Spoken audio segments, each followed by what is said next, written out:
नमस्कार. तर पॉलिथिनमध्ये लावलेली ही रोपं कधी वाढली आणि कधी या बरण्यांमध्ये गेली कळलं नाही, पण आता या बरण्याही थोड्या वाईट दिसतात पाहायला, म्हणून म्हटलं याचं काहीतरी करावं. तर पावसाळा आहे, कलर कसा द्यावा म्हणून म्हटलं काहीतरी आयडिया करावी. तुमच्याकडेही ऑइल कॅन किंवा अशा बरण्यांमध्ये जर तुम्ही झाडं लावलेली असेल तर ही आयडिया तुमच्यासाठी सुद्धा आहे. तर आपल्याकडे असतात लेगिंग्स, हॅरम्स, म्हणजे कोणतेही स्ट्रेचेबल कपडे चालेल. मुलांच्या ज्या प्रिंटेड लेगिंग्स असतात त्या तर खूपच सुंदर दिसतात, त्या कुंड्या, त्यांच्या कुंड्या. तर ते आपल्याला 1 इंच जास्त ठेवून कापून घ्यायच्या आहे आणि सरळ अशा घालून घ्यायच्या आहेत.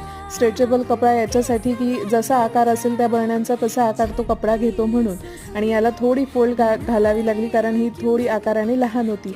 मुलांच्या ज्या लोकरी टोप्या असतात त्याही आपण कुंड्यांना छान घालून देऊ शकतो आणि खूप छान वेगवेगळ्या प्रकारच्या कुंड्या तयार करू शकतो आणि आपलं छान गार्डन तयार करू शकतो. तर ही आयडिया कशी वाटली नक्की कॉमेंट करून सांगा.